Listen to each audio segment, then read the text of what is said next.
Hello friend, welcome to my YouTube channel sky notes. Friends, इस channel पर मैं आपको रीड और सीटेट के सभी टॉपिक कवर करवाऊंगी। आज के लेक्चर में हम सीडीपी का एक बहुत ही इम्पोर्टेंट टॉपिक नॉन चॉम्स्की के भाषा विकास के सिद्धांत के बारे में पढ़ेंगे। तो बने रहिए मेरे साथ। चलिए शुरू करते हैं। नॉन चॉम्स्की का भाषा विकास का सिद्धांत। ये नॉन चॉम्स्की थे, वो अमेरिका के रहने वाले थे और इन्होंने भाषा विकास का सिद्धांत दिया था। अब आगे देखो, इनके अनुसार बच्चे में सीखने की जन्मजात इनके अनुसार बच्चे में भाषा सीखने की जन्मजात क्षमता होती है। अब देखो, बच्चे में भाषा सीखने की जन्मजात क्षमता होती है। अब देखो, जब बच्चा जन्म लेता है तो वह भाषा सीखने की क्षमता अपने साथ लेकर आता है। और जो भाषा है, इसके लिए जिम्मेदारी समाज और परिवार की किसी की भी नहीं है। ये मानव के अंदर कोई न कोई क्षमता विद्यमान रहती है जो उसे भाषा सीखने के लिए प्रेरित करती है। अब देखो, जो ये भाषा है, ये भाषा विकास से संबंधित है। तो जब जब शिशु जन्म लेता है तो वह भाषा विकास के संबंध में शिशु सबसे पहले क्रिया रोने की करता है। वो जब जन्म लेता है तो सबसे पहले वो रोता है। फिर उसके बाद में वो कुछ साउंड निकालता है जो स्वाभाविक होती है उसकी। इसके बाद में वो बड़बड़ाना शुरू कर देता है, जिसको हम बबलिंग करने लग जाता है। वो जैसे कुछ भी करने लग जाता है वो, बट बबलिंग करने लग जाता है। तो ये है भाषा। अब इसमें आगे देखो, इनके अनुसार इनके अनुसार बच्चे के मस्तिष्क में एक डिवाइस होता है जिससे बच्चा भाषा सीखता है। अब चॉम्स्की क्या कहते हैं कि एक हमारे मस्तिष्क में एक डिवाइस होता है, आपके और हमारे मस्तिष्क में, जिससे बच्चा भाषा सीखता है। ये डिवाइस का नाम है LAD, जो बहुत ही इम्पोर्टेंट है। ये इसका फुल फॉर्म एग्जाम में कई बार पूछ लिया जाता है। खासकर रेट के एग्जाम में तो कई बार पूछे इसका फुल फॉर्म। तो इसको आप याद कर लेना अच्छे से। तो LAD का फुल फॉर्म है लैंग्वेज एक्विजिशन डिवाइस, भाषा अधिग्रहण यंत्र।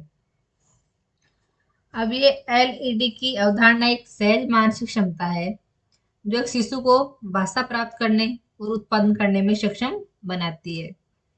अब इसको देखो, फॉर एग्जाम्पल देखो, जैसे कोई बच्चा पंजाबी परिवार में जन्म लेता है तो वो पंजाबी भाषा स्वतः ही सीख लेता है, क्योंकि उसकी फैमिली में वो भाषा बोलते हैं। वो उसकी आम बोलचाल की भाषा है पंजाबी, तो वो उसको सीख लेता है। ऐसे ही देखो, कोई बच्चा सिंधी फैमिली में जन्म लेता है तो वो सिंधी भाषा सीख लेता है अच्छे से। और कोई बच्चा उसमें गुजरात में जन्म लेता है तो वो गुजराती भाषा सीख लेता है सबते ही।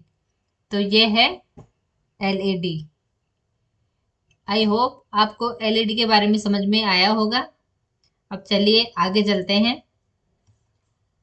इन्होंने सार्वभौमिक व्याकरण का सिद्धांत दिया।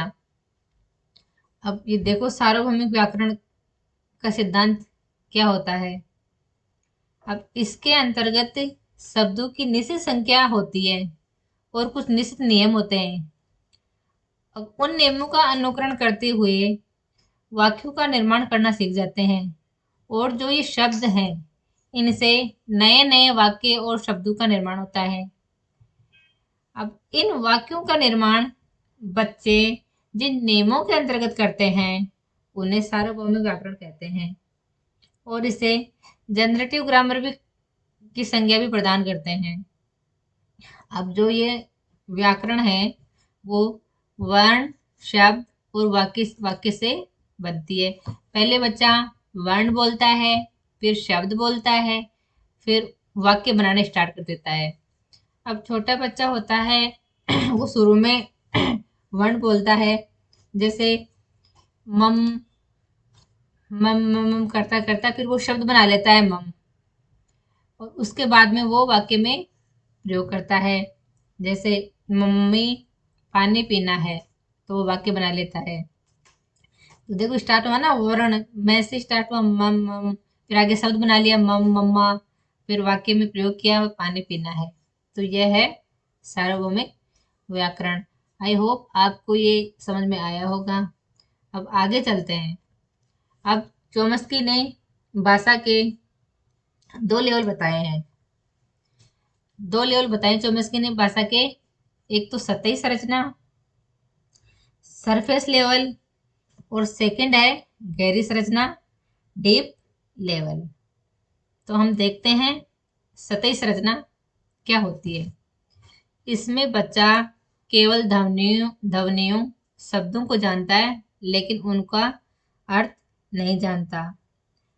अब समझो इसको, इसमें बच्चा केवल ध्वनियों शब्दों को जानता है, लेकिन उनके अर्थ नहीं जानता। अब हम इसके अंदर जो हम आम बोलचाल में जिन शब्दों का या भाषा का प्रयोग करते हैं वो इसमें शामिल है। तो फॉर एग्जाम्पल इसको देखो, जैसे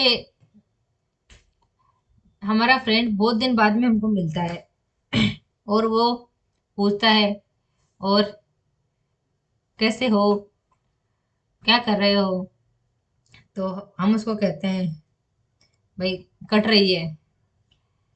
अब अब इसमें क्या समझोगे आप, क्या कट रही है? जेब कट रही है, जिंदगी कट रही है, या क्या कट रही है? तो ये हम आम बोलचाल की भाषा में बोलते हैं ना कि भाई कट रही है। तो ये है वो सतही संरचना, ये होती है। और अब सेकंड है गहरी संरचना। अब गहरी संरचना के बारे में समझो। इसमें बच्चों को शब्द के अर्थ का ज्ञान होता है। अब इसमें ये आम बोलचाल की भाषा नहीं, इसमें बच्चे को शब्द का अर्थ का ज्ञान होता है। अब देखो इसको कैसे होता है। अब जैसे हम सीटेट का एग्जाम पास करके और जॉब के लिए करते हैं तैयारी, तो फिर हम हमारा इंटरव्यू होता है लेक्चर बनने के लिए। तो एक इंटरव्यू पैनल में हम इंटरव्यू देने जाते हैं, वहाँ बहुत सारे इंटरव्यू लेने वाले बैठे रहते हैं। तो वो हमको पूछते हैं, उनमें से कोई एक हमको पूछ लेता है कि आप क्या कर रहे हो। तो हम उसको ऐसे थोड़ी बोलेंगे कि भाई कट रही है कि काट रहा हूँ। हम उसको सभ्य तरीके से बोलेंगे कि हाँ मैंने अभी एमए किया है, सीटेट का एग्जाम पास किया है और अब मैं नौकरी के लिए तैयारी कर रहा हूँ। उसको ऐसे सभ्य लैंग्वेज में बोलेंगे हम। तो यह है गहरी संरचना। तो ये हमारा चोम्स्की का भाषा विकास का सिद्धांत कंप्लीट हुआ। आई होप आपको ये अच्छे से समझ में आया होगा। तो फ्रेंड फिर अगले लेक्चर में फिर मिलेंगे हम। और अगर आपको ये वीडियो पसंद आया है तो फ्रेंड्स चैनल को सब्सक्राइब कीजिए और बेल आइकन का बटन प्रेस कीजिए, ताकि मैं जब भी वीडियो डालूं आपको नोटिफिकेशन मिल जाए। Thank you.